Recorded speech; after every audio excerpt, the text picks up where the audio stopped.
Hi family, listen well, I am on a roll. I'm going to press straight on, so I'm going to let the prayer from the last video cover this one as well.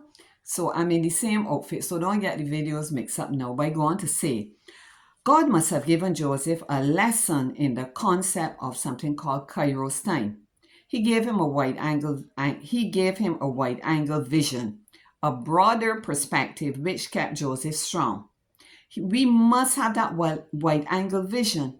It is a divine perspective that excludes murmuring, muttering, and moaning.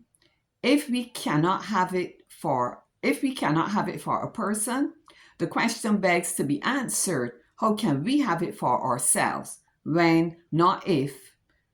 How can we have it for ourselves when not if our time comes? That idea of like a panoramic view. This is an editorial insert here, October 15, 2010. The letter is 2005, but then 10 years later I added this in. I said, I was so thrilled today by what I read in Reverend Mikey's Friday Focus. Some of you may be familiar with him. He's now Dr. Mikey. And I was compelled to go scurrying back into my files to find some corroborating evidence. The Holy Spirit has an awesome way of juxtaposing ideas in your mind and in your life experiences. Today is such a juxtaposition. There is the written corroborating evidence. However, excuse me, even weightier for me is the other evidence born of a 7-year journey. Now, in the wrapping up phase, which I thought it was, of my writing journey, I look back in awe at the miles of writing which have essentially evolved into a testimony. Of course, you will discover in prayer letter number 44, maybe you need to review that one, that Reverend Mikey and I engaged in some awesome Holy Spirit synchronization of ideas. Below is what this talented and very creative young minister shared with his reading audience.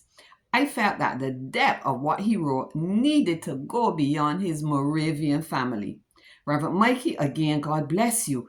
Keep the good work up. Here is an extract from what I received.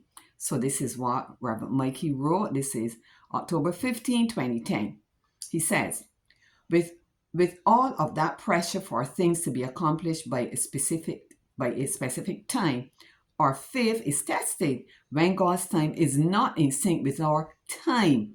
Even as Christians, we are disappointed with God when what we had expected to happen in our lives by a set time still has not unfolded. We can either stop believing in God or allow our faith to be strengthened as we wait on God's time.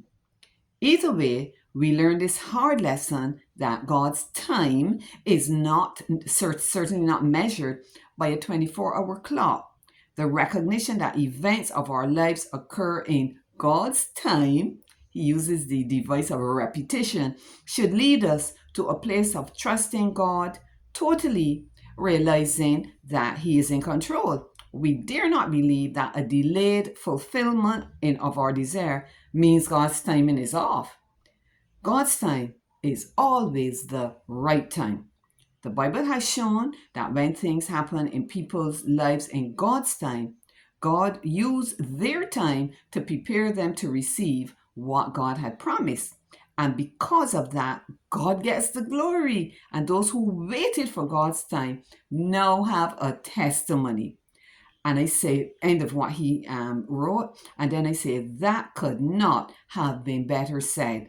Oopsie. And I got to stop here so you don't get cut off. But listen, come back because there are some other interesting things. And I have so many other letters to share. Oh my goodness. Bye bye for now. See you.